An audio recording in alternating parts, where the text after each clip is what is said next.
ਕੌਮੀ ਇਨਸਾਫ ਮੋਰਚੇ ਵੱਲੋਂ 15 ਅਗਸਤ ਦੇ ਰੋਸ ਮਾਰਚ ਸੰਬੰਧੀ ਗੁਰਦੁਆਰਾ ਸਿੰਘ ਸ਼ਹੀਦਾਂ ਵਿਖੇ ਮੀਟਿੰਗ ਬੁਲਾਈ ਗਈ, ਜਿਸ ਦੌਰਾਨ ਮੋਰਚਾ ਕਨਵੀਨਰ ਭਾਈ ਪਾਲ ਸਿੰਘ ਫਰਾਂਸ, ਬਾਪੂ ਗੁਰਚਰਨ ਸਿੰਘ, ਭਾਈ ਗੁਰਦੀਪ ਸਿੰਘ ਬਠਿੰਡਾ, ਬਲਵਿੰਦਰ ਸਿੰਘ ਫਿਰੋਜ਼ਪੁਰ, ਗੁਰਨਾਮ ਸਿੰਘ ਸਿੱਧੂ, ਗੁਰਮੀਤ ਸਿੰਘ ਛਾਂਟੂ, ਸੁਖਦੇਵ ਸਿੰਘ ਕੰਸਾਲਾ, ਰਸ਼ਪਾਲ ਸਿੰਘ ਚੰਡੀਗੜ੍ਹ, ਬਲਜੀਤ ਸਿੰਘ ਭਾਊ, ਰਵਿੰਦਰ ਸਿੰਘ ਵਜੀਦਪੁਰ, ਇੰਦਰਵੀਰ ਸਿੰਘ ਪਟਿਆਲਾ ਸਮੇਤ ਹੋਰ ਕਈ ਕਮੇਟੀ ਮੈਂਬਰ ਵੀ ਹਾਜ਼ਰ ਹੋਏ।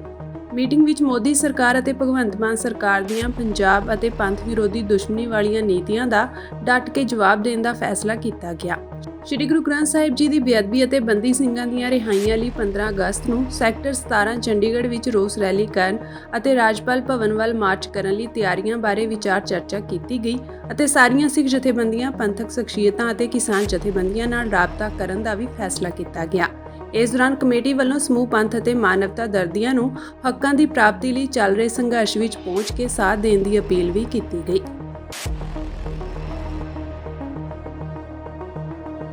ਕੌਮੀ ਇਨਸਾਫ ਮੋਰਚੇ ਵੱਲੋਂ 15 ਅਗਸਤ ਦੇ ਰੋਸ ਮਾਰਚ ਸੰਬੰਧੀ ਗੁਰਦੁਆਰਾ ਸਿੰਘ ਸ਼ਹੀਦਾਂ ਵਿਖੇ ਮੀਟਿੰਗ ਬੁਲਾਈ ਗਈ, ਜਿਸ ਦੌਰਾਨ ਮੋਰਚਾ ਕਨਵੀਨਰ ਭਾਈ ਪਾਲ ਸਿੰਘ ਫਰਾਂਸ, ਬਾਪੂ ਗੁਰਚਰਨ ਸਿੰਘ, ਭਾਈ ਗੁਰਦੀਪ ਸਿੰਘ ਬਠਿੰਡਾ, ਬਲਵਿੰਦਰ ਸਿੰਘ ਫਿਰੋਜ਼ਪੁਰ, ਗੁਰਨਾਮ ਸਿੰਘ ਸਿੱਧੂ, ਗੁਰਮੀਤ ਸਿੰਘ ਛਾਂਟੂ, ਸੁਖਦੇਵ ਸਿੰਘ ਕੰਸਾਲਾ, ਰਸ਼ਪਾਲ ਸਿੰਘ ਚੰਡੀਗੜ੍ਹ, ਬਲਜੀਤ ਸਿੰਘ ਭਾਊ, ਰਵਿੰਦਰ ਸਿੰਘ ਵਜੀਦਪੁਰ, ਇੰਦਰਵੀਰ ਸਿੰਘ ਪਟਿਆਲਾ ਸਮੇਤ ਹੋਰ ਕਈ ਕਮੇਟੀ ਮੈਂਬਰ ਵੀ ਹਾਜ਼ਰ ਹੋਏ।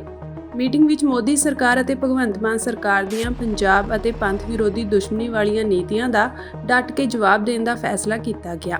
ਸ਼੍ਰੀ ਗੁਰੂ ਗ੍ਰੰਥ ਸਾਹਿਬ ਜੀ ਦੀ ਬੇਅਦਬੀ ਅਤੇ ਬੰਦੀ ਸਿੰਘਾਂ ਦੀਆਂ ਰਿਹਾਈਆਂ ਲਈ 15 ਅਗਸਤ ਨੂੰ ਸੈਕਟਰ 17 ਚੰਡੀਗੜ੍ਹ ਵਿੱਚ ਰੋਸ ਰੈਲੀ ਕਰਨ ਅਤੇ ਰਾਜਪਾਲ ਭਵਨ ਵੱਲ ਮਾਰਚ ਕਰਨ ਲਈ ਤਿਆਰੀਆਂ ਬਾਰੇ ਵਿਚਾਰ ਚਰਚਾ ਕੀਤੀ ਗਈ ਅਤੇ ਸਾਰੀਆਂ ਸਿੱਖ ਜਥੇਬੰਦੀਆਂ, ਪੰਥਕ ਸ਼ਖਸੀਅਤਾਂ ਅਤੇ ਕਿਸਾਨ ਜਥੇਬੰਦੀਆਂ ਨਾਲ ਰਾਬਤਾ ਕਰਨ ਦਾ ਵੀ ਫੈਸਲਾ ਕੀਤਾ ਗਿਆ। ਇਸ ਦੌਰਾਨ ਕਮੇਟੀ ਵੱਲੋਂ ਸਮੂਹ ਪੰਥ ਅਤੇ ਮਾਨਵਤਾ ਦਰਦੀਆਂ ਨੂੰ ਹੱਕਾਂ ਦੀ ਪ੍ਰਾਪਤੀ ਲਈ ਚੱਲ ਰਹੇ ਸੰਘਰਸ਼ ਵਿੱਚ ਪਹੁੰਚ ਕੇ ਸਾਥ ਦੇਣ ਦੀ ਅਪੀਲ ਵੀ ਕੀਤੀ ਗਈ।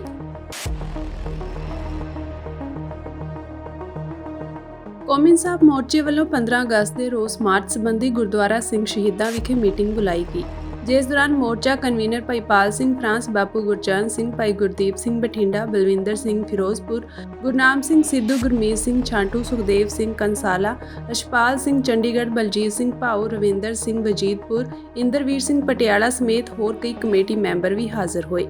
ਮੀਟਿੰਗ ਵਿੱਚ ਮੋਦੀ ਸਰਕਾਰ ਅਤੇ ਭਗਵੰਤ ਮਾਨ ਸਰਕਾਰ ਦੀਆਂ ਪੰਜਾਬ ਅਤੇ ਪੰਥ ਵਿਰੋਧੀ ਦੁਸ਼ਮਣੀ ਵਾਲੀਆਂ ਨੀਤੀਆਂ ਦਾ ਡਟ ਕੇ ਜਵਾਬ ਦੇਣ ਦਾ ਫੈਸਲਾ ਕੀਤਾ ਗਿਆ। ਸ਼੍ਰੀ ਗੁਰੂ ਗ੍ਰੰਥ ਸਾਹਿਬ ਜੀ ਦੀ ਬੇਅਦਬੀ ਅਤੇ ਬੰਦੀ ਸਿੰਘਾਂ ਦੀਆਂ ਰਿਹਾਈਆਂ ਲਈ 15 ਅਗਸਤ ਨੂੰ ਸੈਕਟਰ 17 ਚੰਡੀਗੜ੍ਹ ਵਿੱਚ ਰੋਸ ਰੈਲੀ ਕਰਨ ਅਤੇ ਰਾਜਪਾਲ ਭਵਨ ਵੱਲ ਮਾਰਚ ਕਰਨ ਲਈ ਤਿਆਰੀਆਂ ਬਾਰੇ ਵਿਚਾਰ ਚਰਚਾ ਕੀਤੀ ਗਈ ਅਤੇ ਸਾਰੀਆਂ ਸਿੱਖ ਜਥੇਬੰਦੀਆਂ, ਪੰਥਕ ਸ਼ਖਸੀਅਤਾਂ ਅਤੇ ਕਿਸਾਨ ਜਥੇਬੰਦੀਆਂ ਨਾਲ ਰਾਬਤਾ ਕਰਨ ਦਾ ਵੀ ਫੈਸਲਾ ਕੀਤਾ ਗਿਆ। ਇਸ ਦੌਰਾਨ ਕਮੇਟੀ ਵੱਲੋਂ ਸਮੂਹ ਪੰਥ ਅਤੇ ਮਾਨਵਤਾ ਦਰਦੀਆਂ ਨੂੰ ਹੱਕਾਂ ਦੀ ਪ੍ਰਾਪਤੀ ਲਈ ਚੱਲ ਰਹੇ ਸੰਘਰਸ਼ ਵਿੱਚ ਪਹੁੰਚ ਕੇ ਸਾਥ ਦੇਣ ਦੀ ਅਪੀਲ ਵੀ ਕੀਤੀ ਗਈ।